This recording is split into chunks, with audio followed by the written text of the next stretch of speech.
കേരളത്തിന്റെ ഒരു സ്വപ്ന പദ്ധതിയാണ് തിരുവനന്തപുരം കാസർഗോഡ് സിൽവർ ലൈൻ. പദ്ധതി നടപ്പായാൽ ഉണ്ടാകുന്ന നേട്ടം ചെറുതല്ല. പദ്ധതിയോട് കേന്ദ്രം കാണിക്കുന്നതോ അവഗണനയും. ബദലായി മെട്രോമാൻ ശ്രീധരൻ തയ്യാറാക്കിയ പദ്ധതിക്കും കേന്ദ്രം അംഗീകാരം നൽകുന്നില്ല എങ്കിലും പദ്ധതിയുമായി മുന്നോട്ട് പോകുമെന്നാണ് സംസ്ഥാന സർക്കാരിന്റെ പ്രഖ്യാപനം.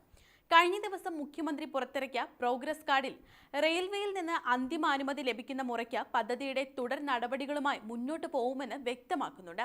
കേന്ദ്ര സർക്കാരുമായി പദ്ധതിയെക്കുറിച്ചുള്ള ചർച്ചകൾ തുടരുകയാണെന്നും പദ്ധതി റിപ്പോർട്ട് റെയിൽവേ ബോർഡിൽ അവലോകന ഘട്ടത്തിലാണെന്നും റെയിൽവേ മന്ത്രാലയം ആവശ്യപ്പെട്ട വിവരങ്ങൾക്കെല്ലാം മറുപടി നൽകിയിട്ടുണ്ടെന്നും പ്രോഗ്രസ് കാർഡ് വ്യക്തമാക്കുന്നു. ജനങ്ങളുടെ പ്രതിഷേധത്തെ തുടർന്ന് മരവിപ്പിച്ച സിൽവർ ലൈനിന് പകരം ശ്രീധരൻ മുന്നോട്ട് വച്ച സെമി ഹൈസ്പീഡ് റെയിൽ പദ്ധതിയിലും കേന്ദ്രം താൽപര്യം കാട്ടുന്നില്ല. മാത്രമല്ല, ഹൈസ്പീഡ് പദ്ധതിയാണ് റെയിൽവേയുടെ പരിഗണനയിലുള്ളത്. സിൽവർ ലൈൻ ബ്രോഡ് ഗേജിൽ നടപ്പാക്കണമെന്ന ആവശ്യത്തിൽ റെയിൽവേ ഉറച്ചു നിൽക്കുന്നുണ്ട്.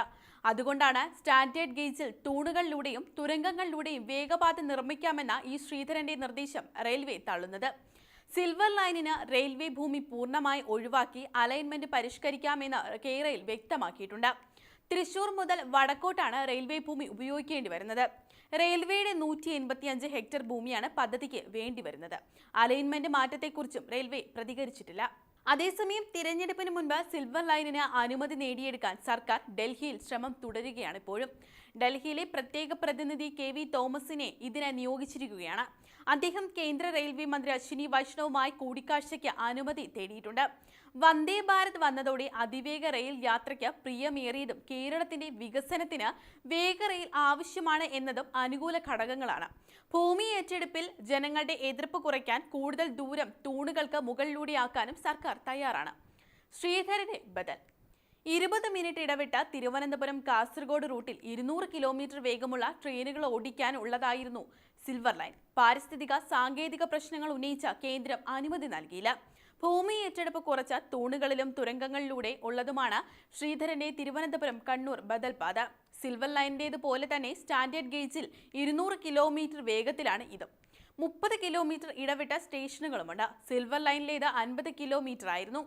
ഈ ബദൽ പദ്ധതിക്ക് 1 ലക്ഷം കോടിയിലേറെ ചിലവുണ്ടാകും. പരമാവധി 200 കിലോമീറ്റർ വേഗത്തിൽ സ്റ്റാൻഡേർഡ് ഗേജിലുള്ള സ്റ്റാൻഡേർഡ് എലൂൺ പാതയാണ് ശ്രീധരന്റെ ബദൽ. ഇത് സംസ്ഥാന സർക്കാരിന്റെ സിൽവർ ലൈനുമായി യോജിക്കുന്നതാണ്. പാതയിൽ ഏറിയ പങ്കും തൂണുകളിലും തുരങ്കങ്ങളിലുമായിരിക്കണം. ഓരോ 30 കിലോമീറ്ററിലും സ്റ്റേഷൻ വേണം. പാത കണ്ണൂർ വരെ മതി എന്നിവ മാത്രമാണ് വ്യത്യസ്തമായി ശ്രീധരൻ അഭിപ്രായപ്പെട്ടത്. എന്നാൽ പാത ബ്രോഡ് ഗേജ് ആക്കണം. ഓരോ 50 കിലോമീറ്ററിലും നിലവിലെ റെയിൽപാതയുമായി ബന്ധിപ്പിക്കണം. ചരക്ക് ട്രെയിനും ഓടിക്കാൻ സാധിക്കണം. വേഗം 160 കിലോമീറ്റർ മതി തുടങ്ങിയായിരുന്നു DPR ൽ ദക്ഷിണ റെയിൽവേ നിർദ്ദേശിച്ച മാറ്റങ്ങൾ. ശ്രീധരൻ സമർപ്പിച്ച പദ്ധതി നിർദ്ദേശം കേരളിനും ദക്ഷിണ റെയിൽവേക്കും കൈമാറി എന്നല്ലാതെ റെയിൽവേ മന്ത്രാലയം ഒരു നടപടിയും എടുത്തിട്ടില്ല. രാഷ്ട്രീയ സമവായത്തിലൂടെ സിൽവർ ലൈൻ പദ്ധതി നടപ്പാക്കാനുള്ള വഴിയാണ് സംസ്ഥാന സർക്കാർ ഇപ്പോൾ തേടുന്നത്.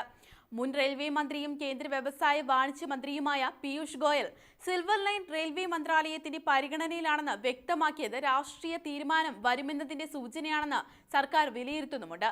പ്രതിബന്ധങ്ങൾ തരണം ചെയ്ത് സിൽവർ ലൈൻ നടപ്പായാൽ സംസ്ഥാനത്തിന്റെ യാത്രാ ദുരന്തത്തിന് ആശ്വാസമാകും.